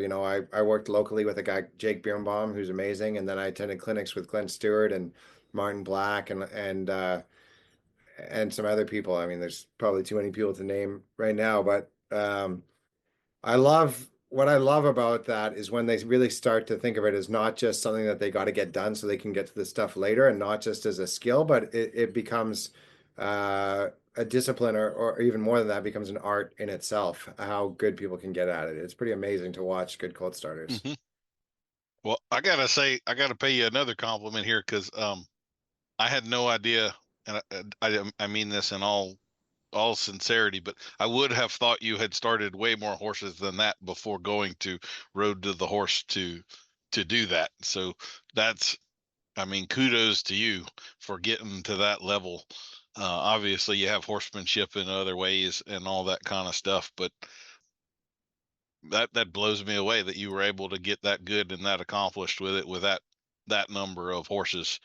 I would think most of the people there have started north of 1,000 or something like that, or several, like Martin Black maybe has started 8,000 or something, um, so that's incredible. That really is.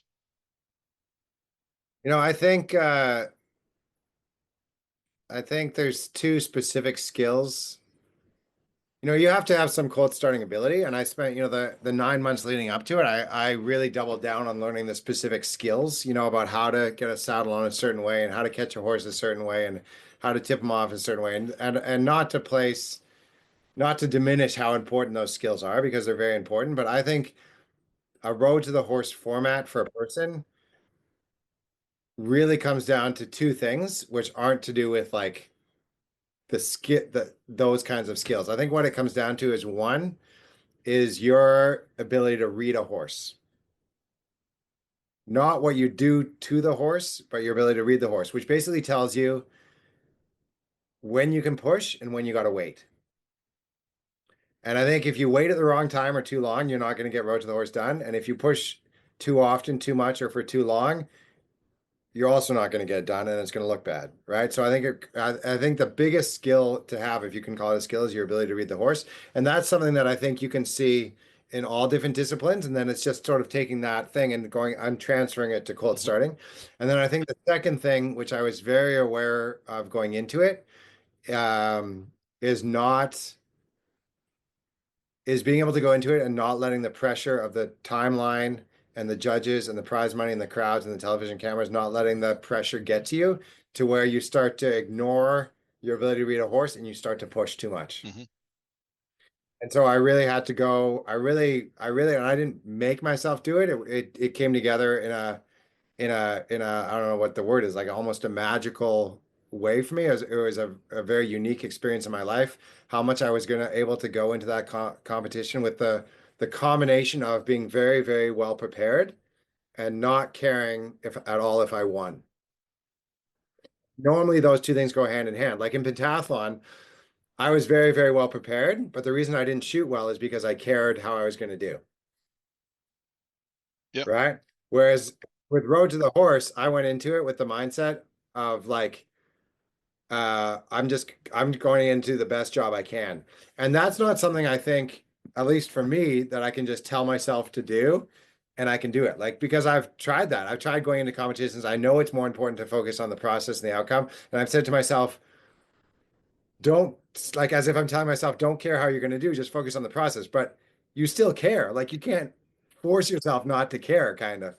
But for Road to the Horse, for whatever reason, whatever series of events led up to it, I had that mindset where I was very, very well prepared, and I had some really good people help me. And I think I was able to. I think you can always do better. You know, if I were to give myself a score out of 10 on how well I did, I'd probably, if I were to go by like a dressage scoring system, I'd probably give myself like a 6.5 out of 10, which is like not bad, but it leaves a lot of room for improvement. But I think for where I was at, the reason I was able to kind of perform to the highest level I was probably able to with the skill I had was because I was aware of those two things going into it. What part of it? I've done some of the colt starting competitions, and I have to say, like the first one I was in, I had absolutely no concept how big of a part of it the clock was. Because when I'm in a round pen working a horse, I zone out. I'm there with the horse, and there's no concept of whether this takes 45 minutes or 2 hours, or that's not even in my top 100 things I'm thinking about. And so to go to something where here is this clock and it is a huge part of the competition, what kind of an adjustment was that for you, or how big of a monkey on your back was the clock?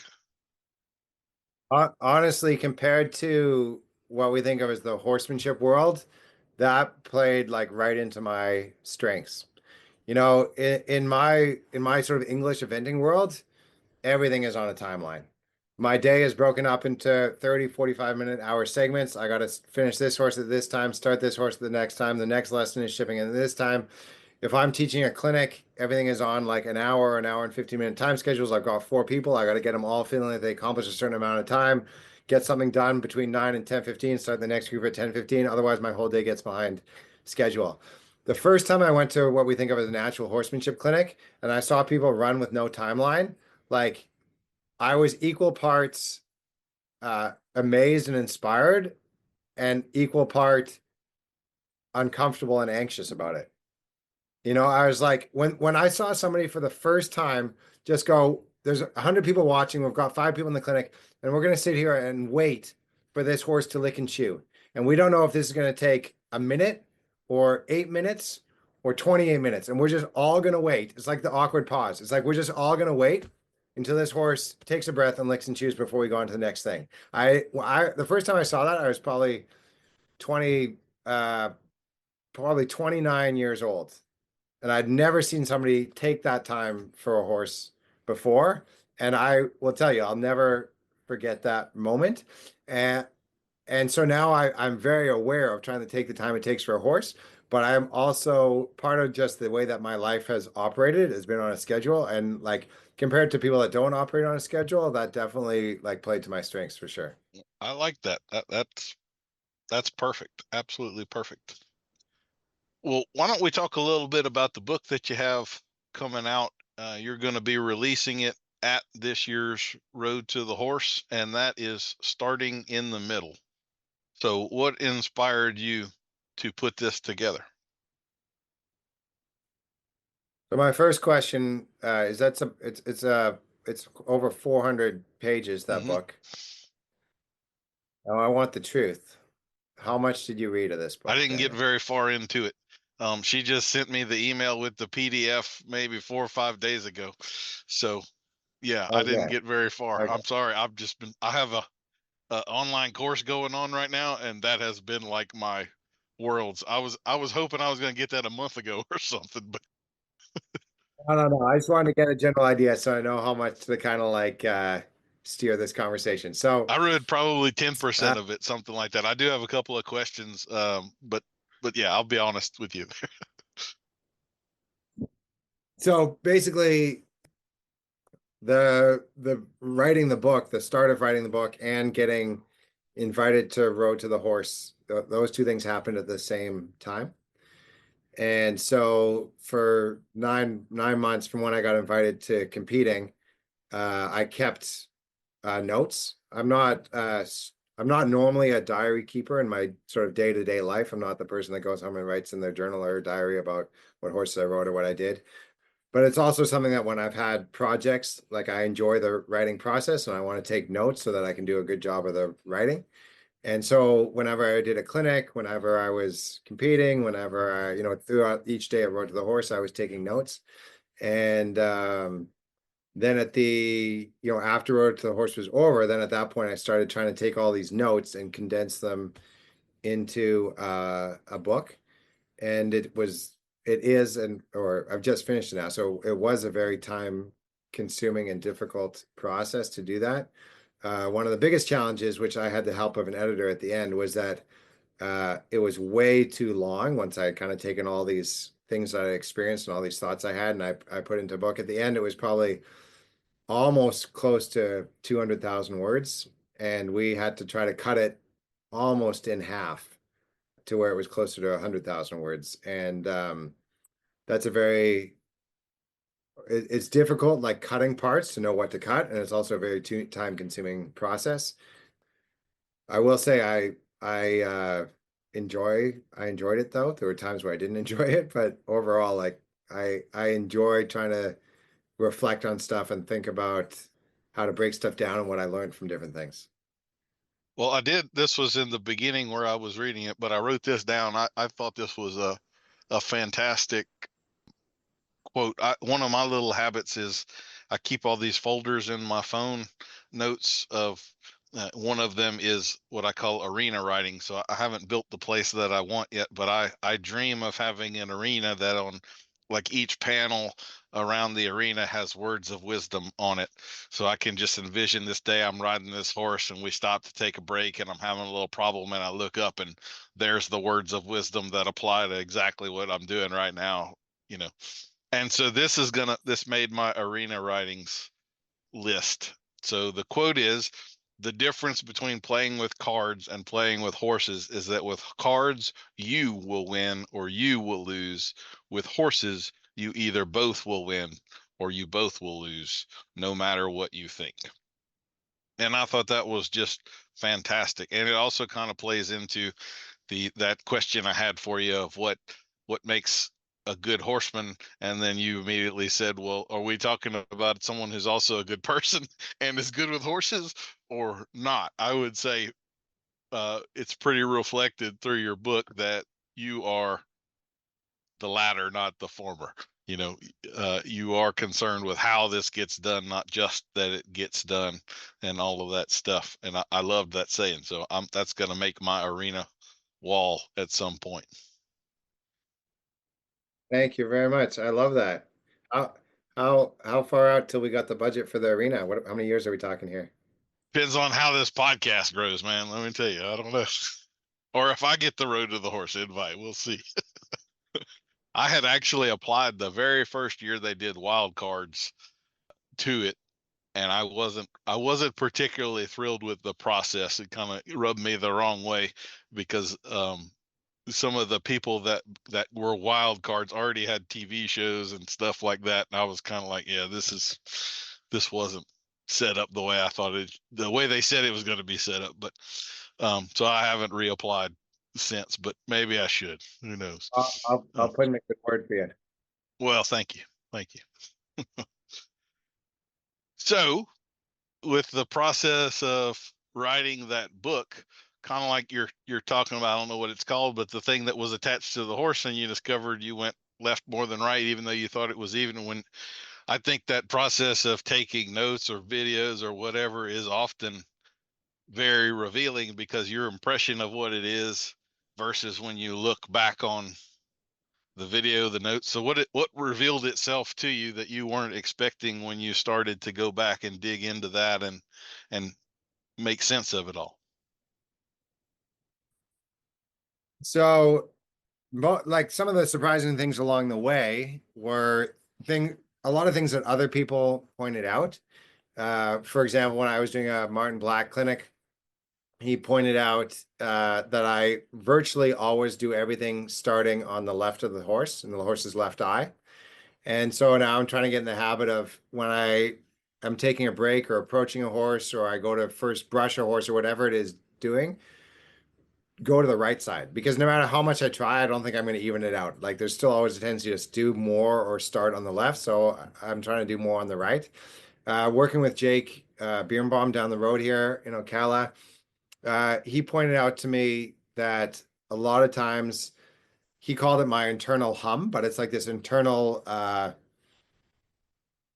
vibration or movement that we have, that mine was often too high for situations, and that I needed to slow that down. And it's the same thing now I've realized that happens in other parts of my life, like going on vacation, it takes me 2 days to like bring that down.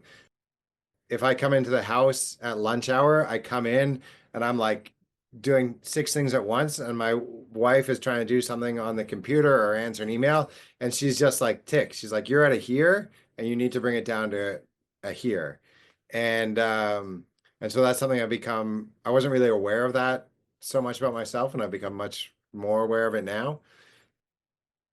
Working with Tom Pearson, a reiner, no matter how good I get at reading horses, uh I'm always amazed that there's always a way to get better. Like there's nobody that is a 10 out of 10 at reading horses, in my opinion. And I was starting a horse with him, and I noticed the eye flick to me, and I stepped back, and Tom goes to me, "You were late." And he had known before the eye had come, the ear had changed, and he had noticed the ear, and I had been waiting for the eye. And it's just like there's just so many subtle differences that you can kind of notice. When I look back, sort of as I finished the book, one of the questions as I got to the very last chapter that I sort of asked myself was, why, for what reason? Like I did all these things to prepare. For what reason was I able to win in the end? And I think it was obviously a combination of things. I think it was the preparation I did, the skills, the reading the horse, being high involvement, low attachment, which means that I was really prepared, but I didn't care if I was going to win. I think it was being aware of my internal hum and being able, when I go into the round pen, allow my breathing to slow down and get more on the horse's wavelength rather than me being vibrating up here. But I think the biggest thing that I learned going through that experience, and that I even came out of it stronger with, was basically being more comfortable being myself, both with how I work with horses and in general, and not trying to start a horse the way that Martin Black does, or the way that Pat Pirelli does, or the way that Chris Cox does. I'm not trying to start the horse the way they are. I'm learning a ton from them, but I'm still coming back and going, I'm going to start the horse my way. I like that. I think it's kind of like cooking. The the more skill you have as a chef, the less held to a recipe you would feel like you just, oh, that's just a ratio of fat and acid. I don't, it doesn't have to be exactly this. You know, you play around and color between the lines.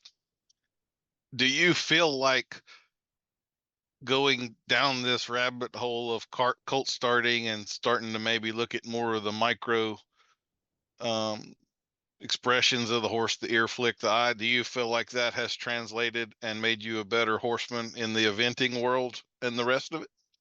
Oh my God. Yeah. The amount you can learn from cold starting and from natural horsemanship, but even just cold starting in particular, the amount you can learn from that that applies to the competitive world is unbelievable. I mean, so much of it. And the reason it's not usually important with a, I'm going to say important in quotation marks. The reason that we kind of maybe don't think it's important is because with a more mature horse or a started horse, or what we might call, like, even in quotation marks again, a broke horse, is that there's a lot of stuff with those horses that we can get away with. Mhm. It doesn't mean we should, but we can get away with it because the horse is sort of used to people or desensitized, or they understand the program and they're forgiving enough and smart enough and far enough along that you can get away with a lot. But with a young horse like that, especially the horse has never been handled or in a 3-day format, you just can't get away with making those mistakes. You can't get away with being rude or mean or abrupt or too quick or being in the wrong place at the wrong time or bursting through their bubble to where they back up. Like, you just can't get away with it. And if I take all those things that I can't get away with and now I apply them to older horses where I could get away with them, it makes that relationship that much stronger. I completely agree. I am sometimes amazed when am around some more advanced high level pros at some of the stuff that they do, some of the things that are hard rules in my world that they just violate willy-nilly with no care whatsoever, and I'm just like, whoa, you blew through that like there wasn't a wall there, and there damn sure was a wall there. Like, whoa, what are you doing? um I love how you kind of talk about your vibration, because I've even seen, like, in the colt starting world, there's a difference between starting some gentle horses that were raised at this facility and what y'all are getting in the round pens, which kind of haven't really been touched by a human before. And the amount of sensitivity there, how big their flight bubble is and all that stuff, that's a very significant change that most people might not understand. So had you really fooled with anything that snorty until your 9 months of preparation, or was that kind of another level you had to adapt to? Because the really scared 200-pound weanling and the 1,200-pound 3-year-old are, the consequences of getting that wrong are not the same, right? Yeah. Yeah. No, I mean, there's really no two ways about it. In the 9 months leading up to Road to the Horse, I learned more and expanded my knowledge of cold starting more in those 9 months than in the previous 9 years. Like, to do with the skill, to do with exactly what you're describing, like a horse's bubble, how snorty they are, horses that are harder to catch, horses that buck. Um, I just got a lot savvier about how to be in the right place at the right time for those kinds of horses. I still have never had, I don't know if you have, I've never gotten a Mustang off the range and taken a Mustang through the process, but at some point in my life, I'd like to do that. Have you done that? Yeah, I kind of have a so, like, they have the Mustang makeover. That would be the sort of thing that's really tailor made for me. But I have some pretty strong disagreements with some of the stuff the BLM does, and the way they're marketing some of that stuff. And I don't really want to be a part of the, like, I do not think that the average person needs to own a Mustang or needs to go try to start one. Like, if someone like you or I has played with it for a couple years, now it's a horse. But the average person will get themselves in a wreck with a horse that's that snorty. So when you take the most talented people you can find and you show off what they can do, that in no way is a comparison of the reality of what Joe Smith's going to have happen in his world. So that's always kind of turned me off about that deal. You think if you were to fix that, like if you were running the BLM, do you think it would be a matter of changing the rules for that competition, or a matter of educating the public more that this is something for experts, not for beginners? Yeah, I think it's more the honesty of the education, because like we talked about breeding earlier, these Mustangs, they are feral horses, but they have missed out on generations of improved controlled breeding. Yeah. And so, is there a diamond in the rough out there? Yes. Are there some of those horses that are going to be 3 years of mental cases before they finally kind of settle down? Yes. And so, like, one of the dirty little secrets, the people that do compete in that a lot, they're going to often get two, three, four horses, so that one of them is going to be showable for the money. Because believe it or not, too, they actually have way more soundness problems in those horses than you think. So if they get three horses, one of them's crippled and is not it's not gentle. We can't take the x-rays we might want, whatever. So we've got a whole process here. We may be able to fix it, but I can't fix it in 90 days or 100 days or whatever the timeline is. And then one of them maybe has some mental instability. And once again, we're just halter broke. We're not doing flying changes yet. And so I can't take that one to town to show it either. And so anyway, I think as long as all of that would be up front and kind of explained, I don't want to see Mustangs disappear from the face of the earth, or I'm not against Mustangs or anything like that, but I am against making people believe they're going to have a level of success when in reality they're probably about going to be killed in the process.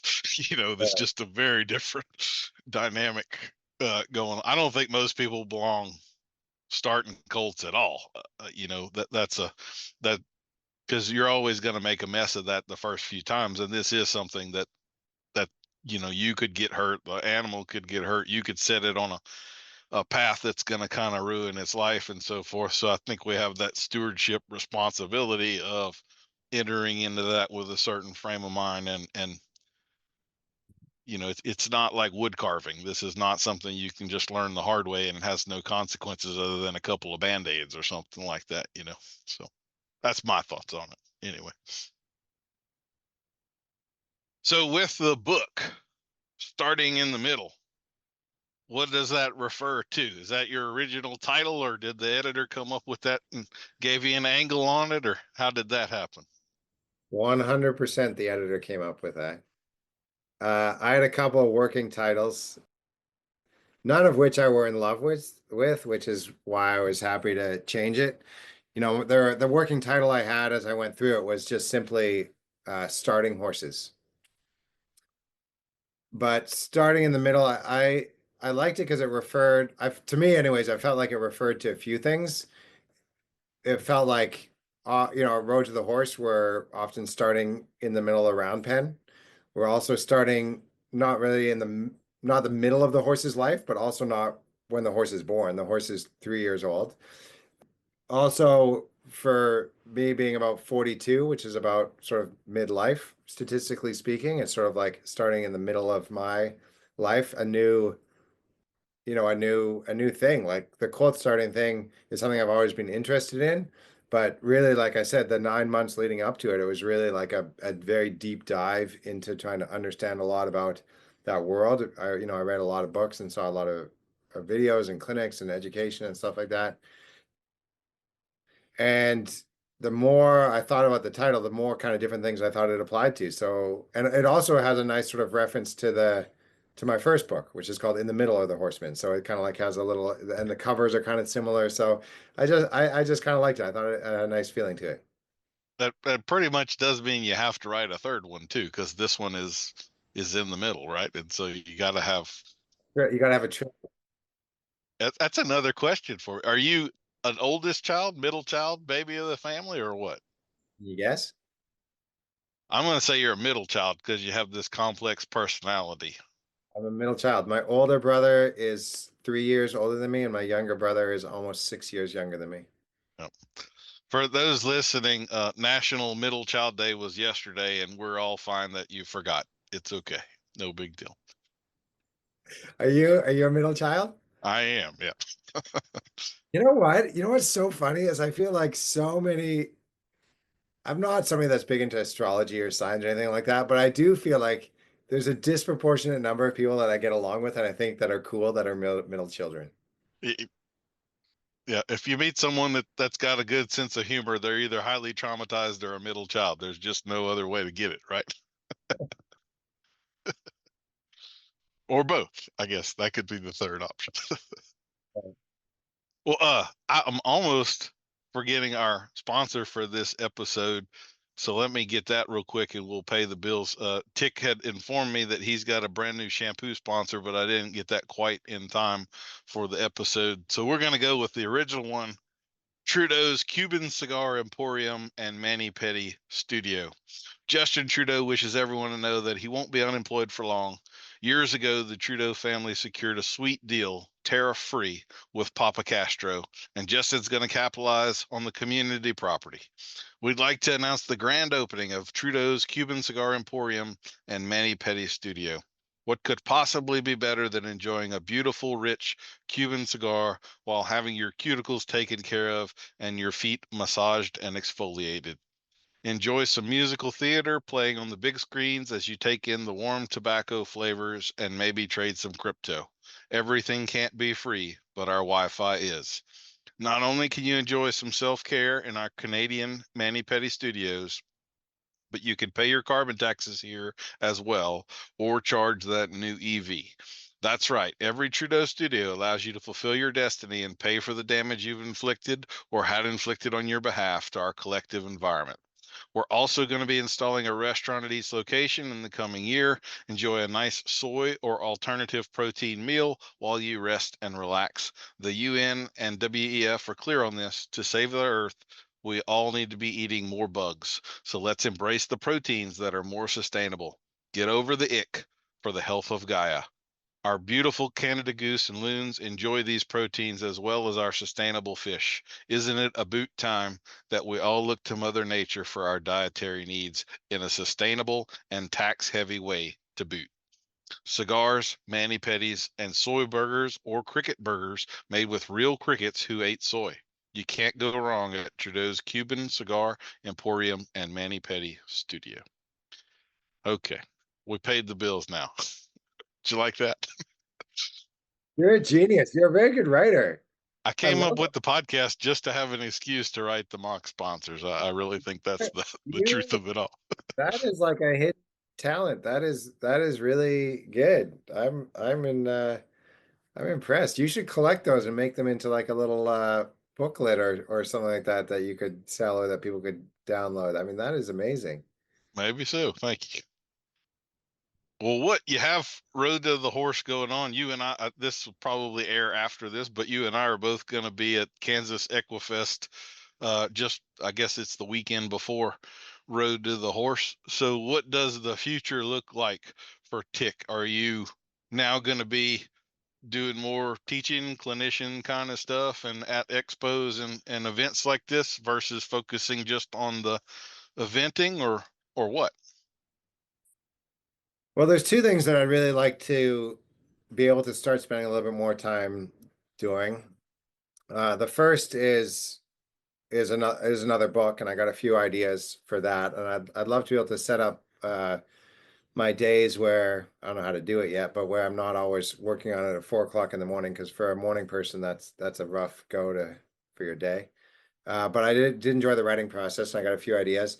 And then the second thing is I don't know if you're familiar with the platform NF Plus, the Mhm. Noel Ward group, but I'm doing some more content with them. And I got started with them just doing sort of their traditional masterclass format, which is basically just teaching something to an audience that's right there.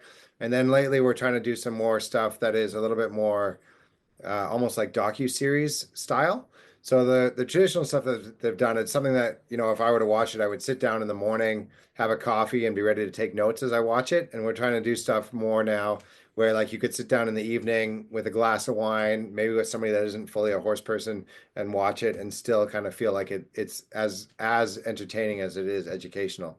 And I'm enjoying sort of the learning process of learning something new by learning how to be on camera and then sort of the travel that goes along with that. And meeting new people, just like with you doing this podcast. I flew out to California a couple months ago and we did a pilot for a new series out there, and I got to meet some cool people. So I'm having a lot of fun doing that, and I kind of hope the ball keeps rolling with that project as well.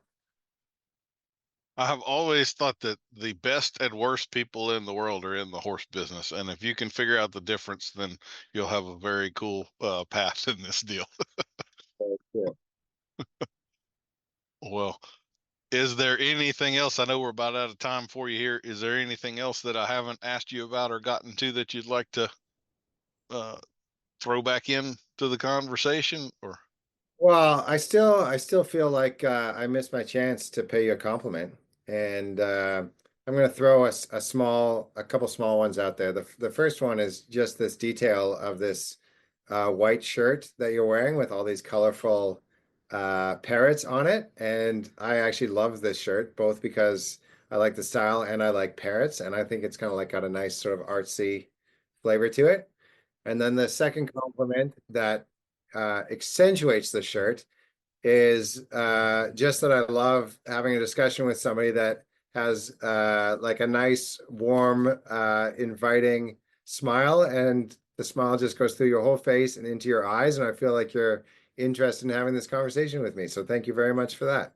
well, thank you. I'm looking forward to having a beer with you at Equifest over there, or whiskey or whatever. Actually, as I say that, I have no idea what the accommodations are, whether we're shuttled back and forth or what, but we'll try to make it work one way or the other, right? So, Oh, uh, we will. well, I certainly appreciate your time today, Tick. I'm looking forward to getting to know you a little bit better in the future and everything, and I will definitely be rooting for you at Road to the Horse. I'm sure you'll make it an interesting performance and do the best by the horse. And win or lose, you really don't care, and that's the absolute best way to go into the deal. So, do you have any of the other competitors that you're going to be there with that you know, or that you're particularly interested in getting to meet? I know personally, I know Cristobal Scarpati from Argentina, and he's going to be one of the wild cards. So I'll kind of be cheering for him because I know I'm in the wild card event. And then in the main event, there's myself and Vicky Wilson, the show jumper from New Zealand, and I've spoken to her a few times. I've never met her in person, but I've watched her over the past. She's done it 3 times before, and I think she's a really interesting person and fun person to watch, and a really strong competitor. And then Phil Haugen, I haven't met him personally either, but I spoke with him on the phone a couple times. I called him to congratulate him on getting in, and he's very very friendly and a very smart guy and a very talented person. So I'm looking forward to how he goes. I think this year is going to be one of the most interesting, diverse years ever. And the only kind of regret I have about competing myself is that I'm not going to be able to watch everybody else, because I always learn a lot from watching. Hmm.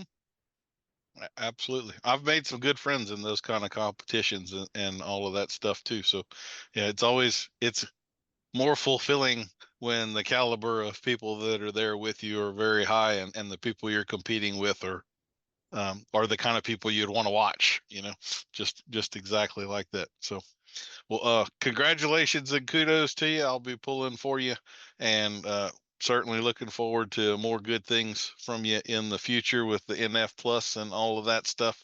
I'm sure the sky is the limit, and I will finish reading the book. I absolutely promise you. It's just been a time crunch thing for me, but looking for the third book too. Hit me up and I'll write you an intro for that one or something. So, Okay.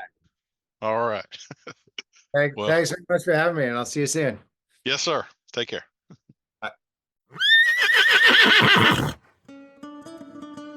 We'll see you next week for another episode of Adult Onset Horsemanship. I've been your host, Daniel Dolphin.